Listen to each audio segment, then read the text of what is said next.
біткеннен кейін ол 40-нан шығару сондай ырым бар. 40 күннен кейін бала жан-жағына қарап уже адамдарды тани бастайды, етпен сүйегі бірігеді. Бұл өзіміздің ата салтымыздан келе жатқан ырым. Енді міне 40 қасық су құйылды, ішінде күміс бұйымдары бар. Бұл күміс бұйымдарды осы отырған адамдарға таратып беріледі. 40 қасық суды баланың түгел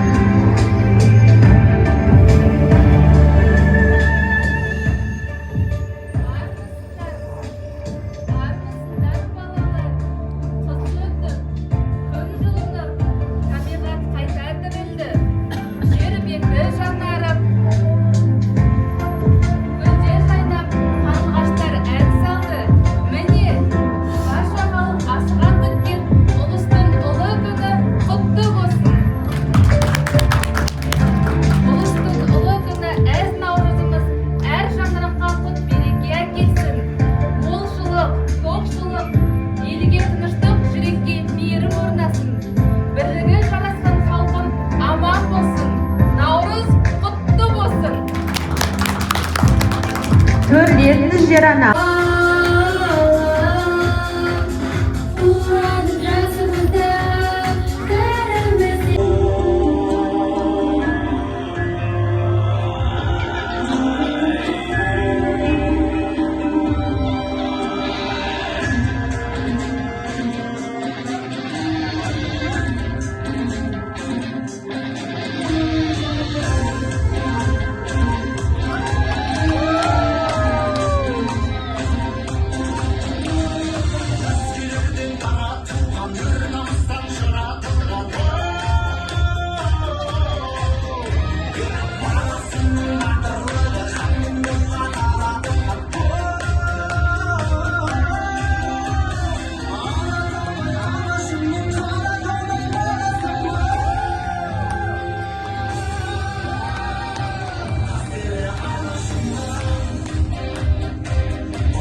Aşağımızda.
Жүргенді алдай күннің алдынан келді о жаратқан баланы сақтай көрсін тұлғарды да тұяқтан қалдыра көрме ей айқайла айқайла думанға той тойла шаңда бақты айна алда кетті қайбала бас қамшыңды тоқтамай ей айқайла айқайла думанға той тойла шаңда бақты айна алда кетті қайбала бас қамшыңды тоқтамай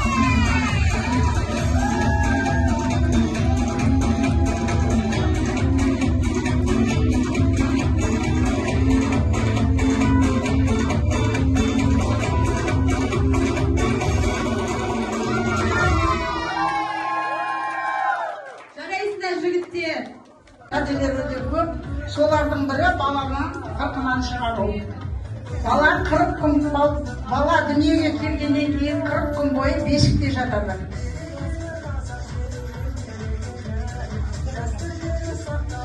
Бала 40 күн толғаннан кейін қырқынан шығару рәсімі басталады.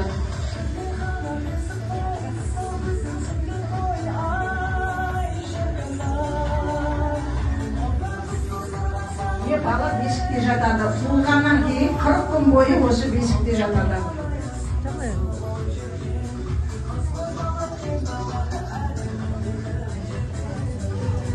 Күн толғаннан кейін ауыл аналарын шақырып, баланы қырқынан шығарады. Бірінші кезекте 40 қасық су құйылады, жылы су алып, оған ішіне күміс бұйымдар салынады. Содан кейін баланы алып,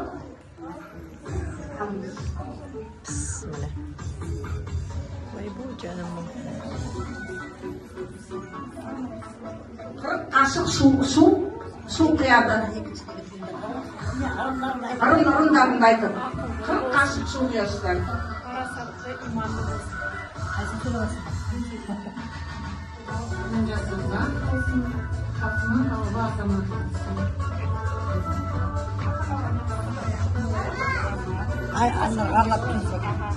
Балапанның дені сау болсын, ата-анасы мен болсын.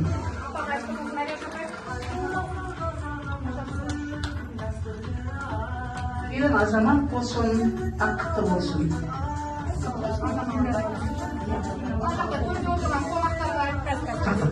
Баламыз салихалы болып өсіп, ата-аналарымен дәу жігіт болып өсе берсін.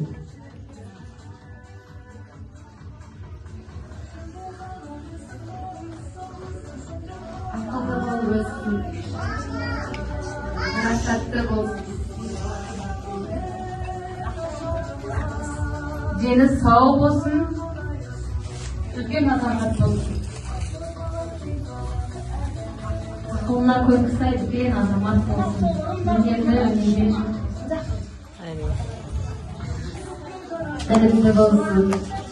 Karşında bir yerde olsun.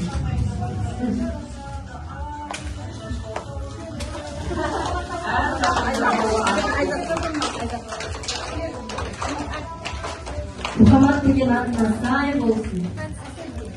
Бақытты бала шақ болсын. Саналы болсын.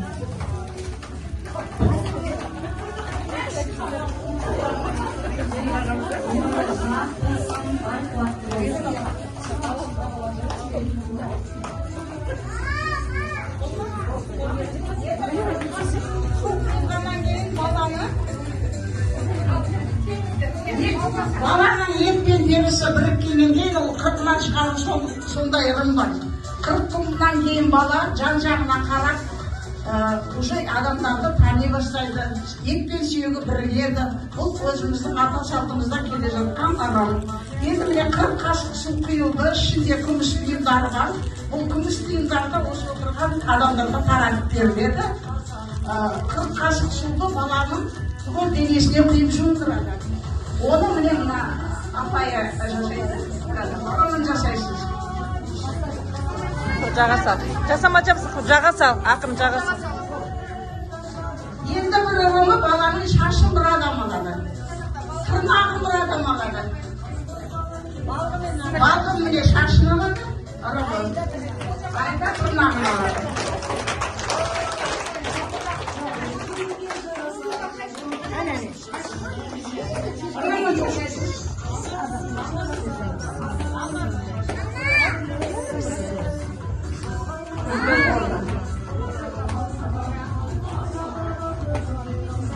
Bir adam alады.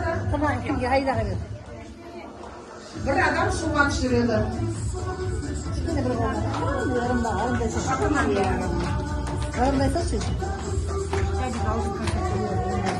Bunu alған сияқты жасайсаңыз.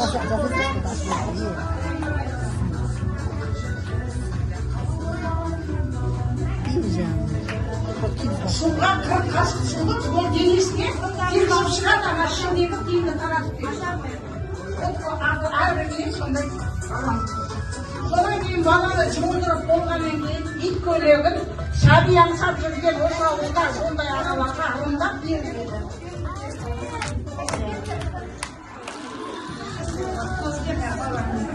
Суға түскеннен кейін жаңа киімдері. Не жаңа киім киеді? Ырымын жасаған қыздарға, аналарға сыйлықтар. Балалар түсіндіңдер ма? Баланы 40-нан шығару деген осылай болады. Сендер де 40-нан шыққасына осылай болғаннан кейін сендер де мамаларың осындай ырым жасап, сендер де осындай күйге кетірген. Сондықтан 40-нан шығару деген балаларды осындай болады. Бәрін де осындай осындай ырымды барлықтарын мамаларың жасаған сендерге.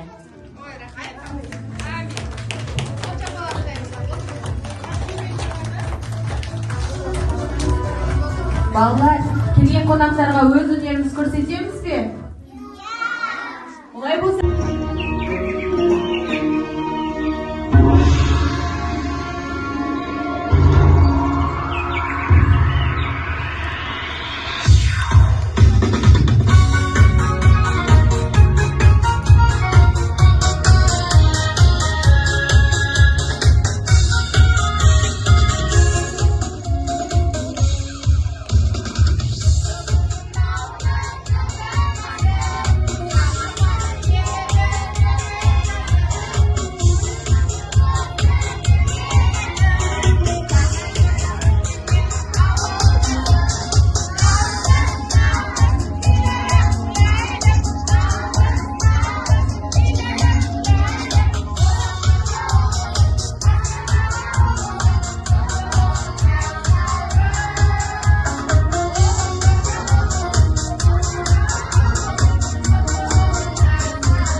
коллективіне әсіресе ұстаз әсел сізге көп рахмет, тәрбиешілеріне, барлықтарыңызға, ата-аналардың атынан көп рахмет айтамыз.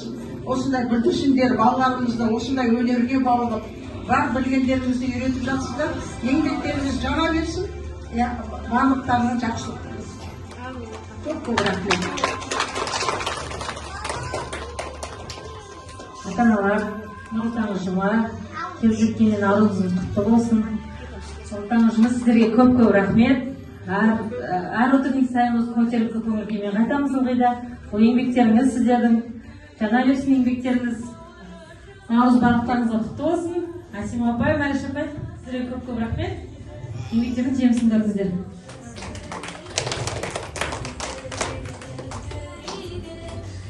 Бәйшешектер бір жарады көкпенде, күн мен түн теңелетін көктемде. Жаңа жылы еліміздің әз наурыз, ырзығымен ырыс ала жеткенде. Наурыз мерекесіне арналған бүгінгі ертеңгіміз осымен аяқталды.